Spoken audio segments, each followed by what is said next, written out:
नमस्कार दोस्तों, स्वागत है आपको एक और धमाकेदार एक्सेल वीवीए ट्यूटोरियल में।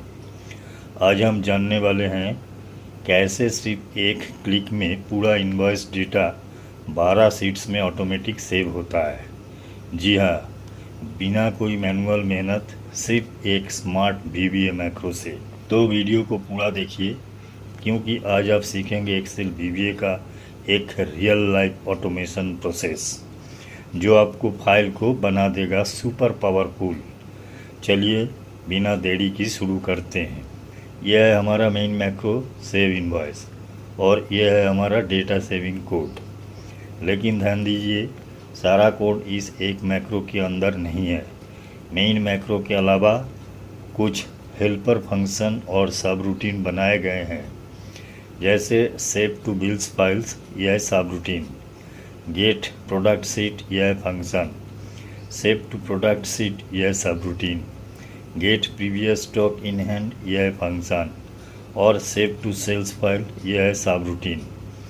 अब हम एक एक करके इन सभी पर डिस्कस करेंगे। सबसे पहले बात करते हैं मेन मैक्रो सेव इनवॉइस की, जो असल में पूरा डेटा सेव करने का काम करता है। इसके साथ है ये 5 सपोर्टिंग फंक्शंस और सब रूटीन्स काम कर रहे हैं, जिनके बारे में भी मैं आगे एक्सप्लेन करूँगा। अब सवाल आता है, डेटा सेव कहाँ से होगा स्टार्ट। बिल्स फाइल्स में जब हम देखते हैं तो पता चलता है कि रो नंबर 111 तक डेटा पहले से भरा हुआ है, यानी कि नया डेटा रो 112 से स्टार्ट होना है। हमें तो ये बात पता है, लेकिन कंप्यूटर को नहीं पता। इसलिए हमें कंप्यूटर को बताना पड़ेगा कि किस रो से नया डेटा सेव करना है। इसे हम सेट करेंगे एक छोटी सी लाइन ऑफ कोड से। सबसे पहले जो बिल रो लिखा है यह है वेरिएबल। उसके बाद WS bills files dot cells, मतलब WS बिल्स फाइल्स का सेल ढूंढना है। कौन सा cell? WS bills files dot rows dot count 1, मतलब बिल्स फाइल्स का कॉलम 1A कॉलम का उस रो को ढूंढना है जहाँ पर लास्ट रिकॉर्ड है। कैसे ढूंढेंगे? डॉट एंड, मतलब एकदम नीचे जाने के लिए कह रहा है, सबसे लास्ट रो पर। उसके बाद एक सेल आप, मतलब ऊपर की तरफ सर्च करते हुए आगे बढ़ रहा है, और जैसे ही उसको लास्ट रो में वैल्यू मिल जाएगा, उस रो नंबर को स्टोर करेगा और उसके साथ 1 ऐड कर देगा। तो लास्ट रो के नीचे जो ब्लैंक रो है, उस रो नंबर को बिल रो में स्टोर कर लिया जाएगा। यही है इसका फंक्शन। चलिए अब बात करते हैं पहले हेल्पर सब रूटीन की, जिसका नाम है सेव टू बिल्स फाइल। तो सेव टू बिल्स फाइल्स का काम क्या है? बहुत ही सिंपल और स्ट्रेट है। हर प्रोडक्ट लाइन को डेटा बिल्स फाइल्स में सेव करना। अब चलिए इसे थोड़ा डिटेल में समझते हैं। सबसे पहले सेव टू बिल्स फाइल एक सब रूटीन है जिसमें कुछ पैरामीटर है, जैसे WS बिल्स फाइल्स, यानी जिसमें डेटा सेव करना है। बिल रो, किस रो पर सेव करना है। WS इनवॉइस, मतलब इनवॉइस का डेटा सेव करना है। I, ये करेंट प्रोडक्ट लाइन का नंबर है। Invoice number, invoice date, financial year, invoice से जुड़े डिटेल्स, और टोटल इनवॉइस अमाउंट, यानी टोटल बिल अमाउंट जिसे ऐड किया जाएगा। अब अंदर क्या हो रहा है? सबसे पहले कस्टमर डिटेल सेव किए जा रहा है, जैसे कस्टमर ID, नेम और स्टेट। फिर आता है इनवॉइस इन्फॉर्मेशन, जैसे इनवॉइस नंबर, डेट और टाइप। उसके बाद प्रोडक्ट डिटेल्स सेव होते हैं, product ID, name, quantity, rate और वैल्यू। अब डिस्काउंट और टैक्सेबल अमाउंट को ऑटोमेटिकली कैलकुलेट किया जा रहा है। Discount equal product value into discount rate divided 100, और फिर taxable amount equal product value minus discount. अब आते हैं GST पर। GST को भी ऑटोमेटिक कैलकुलेशन हो रही है, लेकिन ध्यान दीजिए, अगर कस्टमर का GST नंबर 19 से शुरू हो रहा है, यानी ये वेस्ट बंगाल का है, तो CGST और SGST दोनों आधे आधे लगेंगे। और GST 19 से नहीं शुरू होता है तो फिर IGST लगेगा। ये डिसीजन कोड से ऑटोमेटिक हो रहा है। और इसके बाद final invoice amount equal taxable amount plus GST amount, और वहीं फाइनल अमाउंट हम टोटल इनवॉइस अमाउंट से जोड़ रहे हैं। आखिर में सेल्स रिप्रेजेंटेटिव की details, transport details, month, quarter, year और फाइनेंशियल ईयर भी सेव कर दिए जाते हैं। यानी एक ही सब रूटीन में पूरा इनवॉइस लाइन का 100% डेटा ऑटोमेटिक सेव हो रहा है। तो friends, save to bills file सब रूटीन हर प्रोडक्ट लाइन का पूरा invoice data bills file sheet में सेव करते हैं। साथ ही साथ डिस्काउंट, जीएसटी, फाइनल अमाउंट ये सब भी कैलकुलेट करता है, जो बिल्कुल ऑटोमेटिकली। अब बात करते हैं दूसरे हेल्पर फंक्शन की, जिसका नाम है गेट प्रोडक्ट शीट। तो गेट प्रोडक्ट शीट का काम क्या है? इसका काम सीधा और क्लियर है। प्रोडक्ट आईडी के हिसाब से सही वर्कशीट को फाइंड करना। अब थोड़ा डिटेल में समझ लेते हैं। जब भी कोई प्रोडक्ट को डेटा सेव करना होता है तो हमें ये जानना ज़रूरी है कि कौन सी प्रोडक्ट का रिकॉर्ड किस सीट में सेव करना है। जैसे मान लीजिए अगर प्रोडक्ट आईडी PA01 है तो इसका डेटा PA01 नाम की सीट में जाना चाहिए। लेकिन ध्यान दीजिए, अगर सीट पहले से मौजूद नहीं है तो ये फंक्शन उस प्रोडक्ट आईडी के नाम से एक न्यू सीट ऑटोमेटिकली बना देगा। यानी इस फंक्शन का अंदर क्या हो रहा है, सबसे पहले ये चेक करता है कि वो सीट पहले से वर्कबुक में मौजूद है या नहीं। अगर मिल जाती है तो उसे सेट कर लेता है, और अगर नहीं मिलती है तो नई सीट इंसर्ट कर देता है, और सीट का जो भी कॉलम हेडर है वो सब लिख देता है, और सीट का नाम भी उस प्रोडक्ट आईडी का नेम से भी रख लेते हैं। इसके बाद फंक्शन उस सीट को रिटर्न कर देता है जिसमें आगे का डेटा सेव होता है।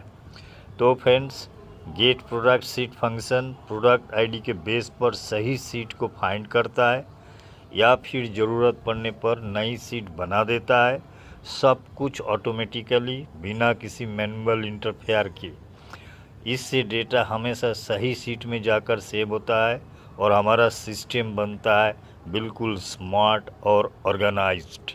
चलिए अब बात करते हैं तीसरी हेल्पर सब रूटीन की, जिसका नाम है सेव टू प्रोडक्ट शीट। तो इसका काम क्या है? ये सीधा और आसान काम है। हर प्रोडक्ट को स्टॉक मूवमेंट को रिकॉर्ड करना है, यानी कितना सामान का सेल्स हुआ है और कितना बचा है, स्टॉक इन हैंड कितना है, सब कुछ। अब डिटेल में समझते हैं। जब भी कोई इनवॉइस जनरेट होता है तो उसमें जितने भी प्रोडक्ट बिके हैं उन सबको क्वांटिटी हमें अपने अपने प्रोडक्ट शीट में सेव करनी होती है। तो सेव टू प्रोडक्ट शीट सब रूटीन सबसे पहले उस प्रोडक्ट को शीट में एक नया खाली रो सर्च कर लेता है, मतलब जहाँ तक पिछला डेटा भरा हुआ है उसके ठीक नीचे वाले रो। फिर उस नए रो में ये सारी जानकारी सेव कर देता है। इस दिन प्रोडक्ट बिका, मतलब invoice date, financial year, invoice number, product ID, product name, stock out, इतना कितना सामान निकला, एट्सेट्रा। कितना सामान आया मतलब स्टॉक इन, ये 0 रहेगा क्योंकि ये सेल्स इनवॉइस का डेटा सेव हो रहा है। अब कितना स्टॉक बचा, stock in hand. Stock in hand कैसे निकलता है?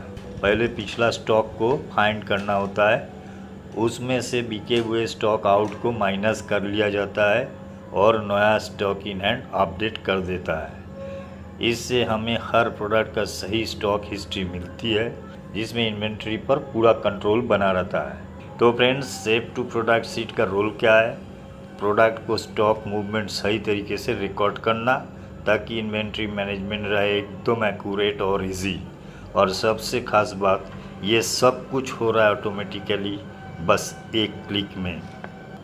अब बात करते हैं चौथे हेल्पर फंक्शन की, जिसका नाम है get previous stock in hand. तो इसका काम क्या है? बहुत सिंपल, प्रोडक्ट का पिछला स्टॉक बैलेंस निकालना। अब थोड़ा डिटेल में समझ लेते हैं। जब हम किसी प्रोडक्ट की सेल एंट्री कर रहे हैं तो ये जानना बहुत ज़रूरी होता है कि अभी तक उस प्रोडक्ट के पास कितना स्टॉक बचा हुआ है। क्यों ज़रूरी है? क्योंकि उसी बचे हुए स्टॉक से हम नया स्टॉक इन हैंड कैलकुलेट करेंगे, यानी पिछला stock minus new sale equal new stock in hand. तो get previous stock in hand function यही काम करता है। ये उस प्रोडक्ट शीट का लास्ट रिकॉर्ड जिस रो में है उस रो को पहले सर्च कर लेता है, फिर उस रो में से स्टॉक इन हैंड का वैल्यू उठा लेता है और वही वैल्यू रिटर्न कर देता है। अब अगर ये पहली एंट्री है यानी उस सीट में पहले कोई डेटा नहीं था तो ये फंक्शन 0 रिटर्न कर देगा, क्योंकि शुरुआत में स्टॉक मैनुअली एंटर करना पड़ेगा। इसलिए ये फंक्शन हमारी प्रोडक्ट सीट में हर नए स्टॉक मूवमेंट को सही तरीके से जोड़ने में हेल्प करता है। तो friends, get previous stock in hand function last stock balance क्या है वो निकल लेता है, जिसमें हम नया स्टॉक इन हैंड सही से कैलकुलेट कर पाते हैं। एक छोटा सा फंक्शन है ये, लेकिन इसके बिना इसको पूरा स्टॉक मैनेजमेंट गड़बड़ा सकते हैं।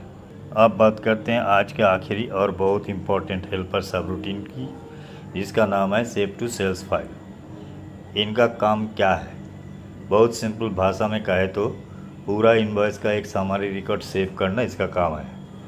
मतलब अगर आपको एक इनवॉइस में 5 या 10 प्रोडक्ट बिका है तो हर प्रोडक्ट का एंट्री तो बिल्स फाइल्स में हो चुका है, लेकिन इन सब का एक छोटा सा कॉम्पैक्ट समरी अलग से सेल्स फाइल्स नाम की सीट में सेव होता है।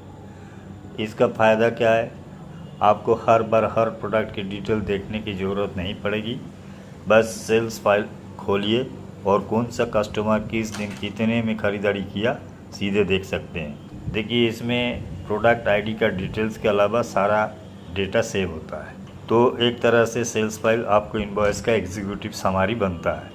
तो दोस्तों, सेव टू सेल्स फाइल सब रूटीन हर इनवॉइस का एक लाइन से पूरा हिसाब सेव करता है, ताकि फ्यूचर में रिपोर्ट बनाना और एनालिसिस करना बहुत आसान हो जाए। बहुत सिंपल लेकिन बहुत पावरफुल। अब जो सेल्स इनवॉइस में जो सेव डेटा बटन बना है, उस बटन के साथ सेव इनवॉइस मैक्रो को असाइन किया जाता है। देखिए, सेल्स इनवॉइस मेन है, सेल्स इनवॉइस है मेन मैक्रो, जो डेटा सेव का बेसिक प्रोसेसर है। सेव इनवॉइस मैक्रो के अंदर 4-5 फंक्शंस या सब रूटीन है, जिसमें एक है सेव टू बिल्स फाइल जो प्रोडक्ट वाइज डेटा सेव करता है। गेट प्रोडक्ट सीट, इसका काम है प्रोडक्ट सीट ढूंढना, मिले तो अच्छा, नहीं मिले तो नया बनाना। Save to product sheet, product stock movement को रिकॉर्ड करना। Get previous stock in hand, पिछला स्टॉक निकलना। सेव टू सेल्स फाइल, पूरा इनवॉइस का एक समरी सेव करना। चलिए एक लाइव डेमो देख लेते हैं। देखिए, बिल्स फाइल्स में जो इनवॉइस नंबर है उसी इनवॉइस नंबर इनवॉइस फाइल में भी है, तो ये ऑटोमेटिक करेक्ट हो जाएगा। उसके बाद डेट जो है इनवॉइस फाइल में वो भी गलत है, वो एक्सेप्ट नहीं होगा, तो एक एरर मैसेज डिस्प्ले होगा। उसके बाद जब आप सेव करेंगे तो ऑटोमेटिकली डेट भी करेक्ट हो जाएगा, इनवॉइस नंबर भी करेक्ट हो जाएगा और एक्यूरेटली डेटा सेव हो जाएगा। और जो बिल्स रो में जो आप देख रहे हैं, एक रो नंबर येलो कलर में हाईलाइट किया है, डेटा इसी के नीचे सेव होगा। ये समझाने के लिए मैंने इसको कलर किया है। चलिए देख लेते हैं फाइल कैसे सेव होता है। तो दोस्तों, देखा आपने कैसे एक ही मैक्रो के जरिए हमने पूरा इनवॉइस डेटा अलग अलग सीट्स में सिस्टमेटिकली सेव कर लिया। अगर आपको यह वीडियो पसंद आया है तो ज़रूर दीजिए एक लाइक, कमेंट करके बताइए कि आपको कौन सा पार्ट सबसे ज़्यादा यूज़फुल लगा, और चैनल को सब्सक्राइब करना ना भूलें। ऐसे ही एक्सेल वीवीए के प्रो टिप्स और रियल प्रोजेक्ट्स के लिए मिलते हैं अगले वीडियो में एक नया टॉपिक, नया कोड और नया आइडिया के साथ। धन्यवाद और हैप्पी कोडिंग इन एक्सेल वीवीए।